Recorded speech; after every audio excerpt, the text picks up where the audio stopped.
Bon, il y en a peut-être parmi vous qui rêvaient de changer de vie. C'est ce qu'on va vous souhaiter pour l'année 2019. Et il y en a qui y parviennent. Et c'est ce qu'on va voir avec Nathalie Schrein-Guillermin.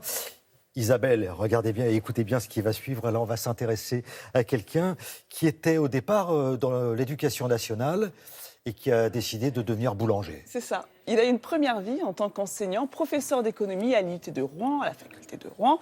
Et donc, il a décidé de complètement changer pour se lancer dans la boulangerie. Mais en fait, on se rend compte qu'il y a de plus en plus de profils comme celui-ci qui changent radicalement de vie, assez tôt d'ailleurs, dès la trentaine. Donc, de l'éducation nationale à la boulangerie, c'est maintenant.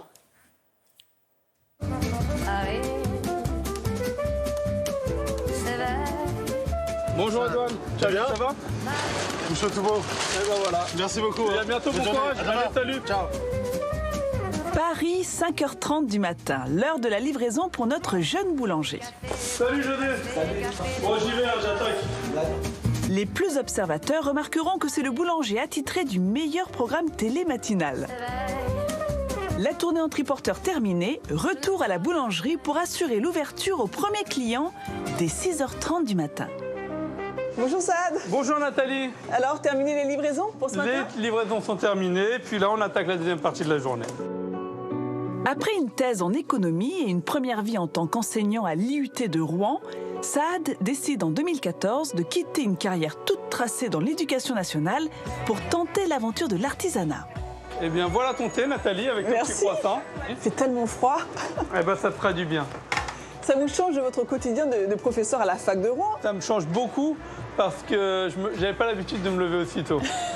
J'ai dû m'adapter et réadapter mes horaires de travail et les journées sont beaucoup plus longues. Et les vacances sont beaucoup plus courtes. Donc le pain, il est fabriqué ici, sur Tout est place? fabriqué là, ouais, au sous-sol, dans notre fournil. Je peux aller voir? Vous me faites visiter? On peut aller voir. Et ben, je vous laisse faire le tour et puis vous me rejoignez derrière. Bienvenue au cœur de la boulangerie. C'est bon ici. Ah, ben, ici, en hiver, c'est la meilleure place. Donc ça, c'est votre nouvel univers. Donc ça, c'est mon nouvel univers. Donc des salles de cours au pétrin. Alors comment passe-t-on justement des salles de cours, des cahiers à la farine? Mon frère, lui, est boulanger, il est maître artisan boulanger. Et il était déjà installé à Paris depuis 15 ans. C'était une affaire qui était en difficulté, etc. On était venu pour faire un audit. Et puis je me suis dit, pourquoi pas essayer de cette aventure-là. Ça sera une corde de plus à mon arc.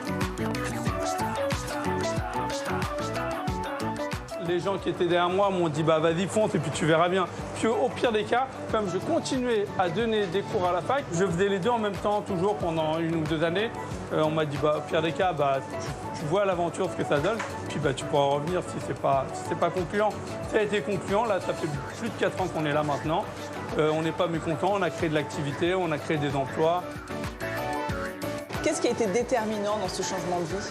Je me retrouve plus en adéquation avec moi-même et plus serein à faire un métier où on conquiert la satisfaction de tous les gens qu'on rencontre, comparément à un métier où on est là des fois pour enseigner des théories ou des idéologies avec lesquelles on n'est pas forcément en accord, mais dont on doit transmettre le message.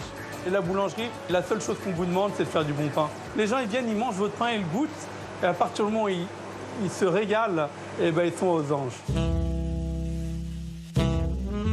Quel bilan vous dressez au bout de 4 ans de vie de boulanger? Je ne me rendais pas compte à quel point c'était fatigant. Il faut être au top de 5h du matin jusqu'à 21h. Et ça, c'était vraiment un défi. Et il y a des jours où on se dit oh, j'irais bien dormir.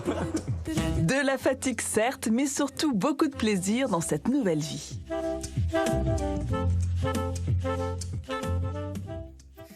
Ça devait être un prof assez sympa, je trouve. Très sympathique, c'est vrai. Parce que la façon dont il vit ce changement de vie, même si c'est pas évident, c'est compliqué. Et maintenant, il mène tout le monde à la baguette. Non, je rigole. Oui, non, mais il a l'air très heureux. Voilà, c'est ça très heureux. Le principal. Mais vous l'avez compris, grâce matinée terminée. Ça, il le dit clairement. C'est des journées à rallonge, mais on sent qu'il est quand même. C'est beaucoup de sacrifices, mais on sent qu'il est plus en accord avec lui-même. Et pour vous dire à quel point il est investi dans ce nouveau métier, il a même créé une association qui s'appelle les Boulangeries du Cœur, avec son frère entre autres. Donc cette boulangerie, c'est pour les plus démunis. Alors je vous explique le système. Il a créé autour de lui un réseau de boulangers avec un système de cartes. Et contre-présentation de cette carte, vous avez du pain frais. Alors, ce ne sont pas les invendus de la veille, mais c'est vraiment du pain frais. Mais au-delà d'acheter du pain, qui est important pour le repas des Français, c'est aussi créer du lien social, maintenir ses habitudes, même pour les personnes en difficulté, aller chercher son pain chez le boulanger, rencontrer ceux qu'on rencontre tous les matins dans le quartier. Donc voilà, c'est une belle idée. Donc c'est un changement de vie réussi, un changement de vie où ils se sont complètement utiles et complètement investis. Et puis c'est un bel hommage à tous les boulangers là, qui nous regardent ce matin, parce que c'est un quartier où il n'y a pas de boulanger à 50 mètres. Moi, je suis perdu. Mais oui, parce que c'est le pain, les croissants, enfin, toutes ces petites choses-là. T'es vite perdu, toi. Je vous livre comme ça quelques pans de ma vie avant de changer. Je vous raconterai mon prochain changement de vie. Voilà, on en parlera avec Nathalie. Nous aussi. Je t'aurai un jour.